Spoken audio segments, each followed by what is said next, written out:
Hello বন্ধুরা, কেমন আছেন সবাই? আশা করি ভালো আছেন।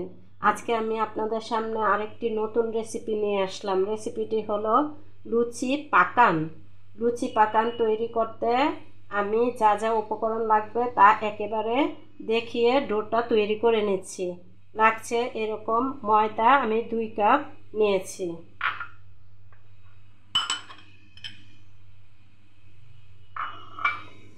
এখানে দিয়ে দিচ্ছি পরিমাণ মতো লবণ,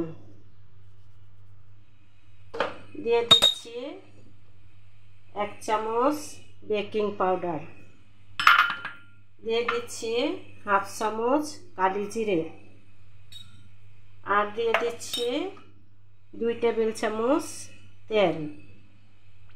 দিয়ে আমি এটাকে নর্মাল টেম্পারেচার পানি দিয়ে এটাকে আস্তে আস্তে ডোটা তৈরি করে নেব।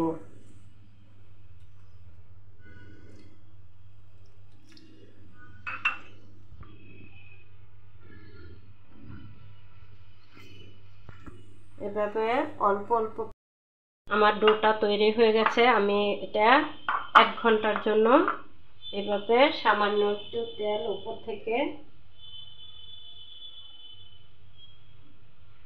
দিয়ে এটাকে ঢেকে রেখে দিব। ডোটা যখন ফুলে উঠবে তখন আমি এটা দিয়ে লুচি বানিয়ে আপনাদেরকে দেখিয়ে দেব। বন্ধুরা, 30 মিনিট 1 ঘন্টা পর আমি ফিরে এলাম।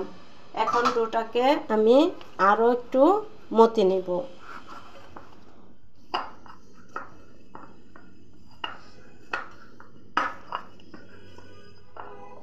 এখান থেকে আমি ছোট ছোট লেচি কেটে নেব। কেটে নিয়ে আমি একটা লুচি বানিয়ে দেখিয়ে দিব আপনাদেরকে।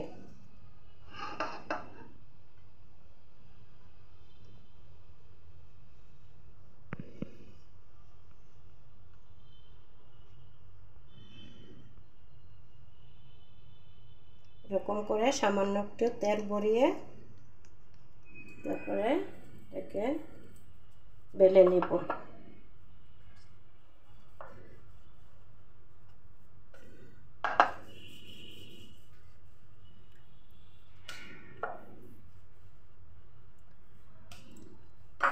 আমি এরকম করে সবগুলো লুচি বানিয়ে তারপরে ভেজে আপনাদেরকে দেখিয়ে দিব।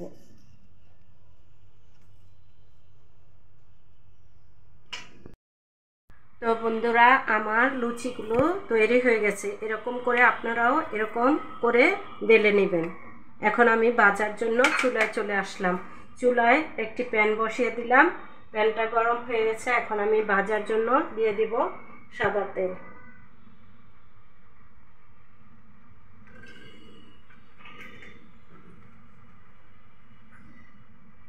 এখন আমি তেলটা গরম হওয়ার জন্য অপেক্ষা করব। তেল গরম হয়ে গেছে। আমি এখন একে একে লুচিগুলো ছেড়ে দিচ্ছি। আমার লুচিটা হয়ে আসছে। আমি এখন লুচিটা উঠিয়ে ফেলছি। এরকম করে একে একে সবগুলো ভেজে নেব। দেখুন বন্ধুরা, তৈরি হয়ে গেছে আমার লুচি পাকান। লুচি পাকান আমি পরিবেশন করে দেখিয়ে দিলাম। এরকম লুচি আপনারা সকাল এবং বিকালের নাস্তা হিসাবে খেতে পারেন। আর মাংসর ঝোল যদি হয় এই লুচি পাকানের সাথে, তাহলে তো কোনো কথাই নেই। আপনারাও বাসায় তৈরি করে ফেলুন। আর এরকম আরও রেসিপি পেতে চাইলে আমার চ্যানেলটি ফলো করুন। ধন্যবাদ।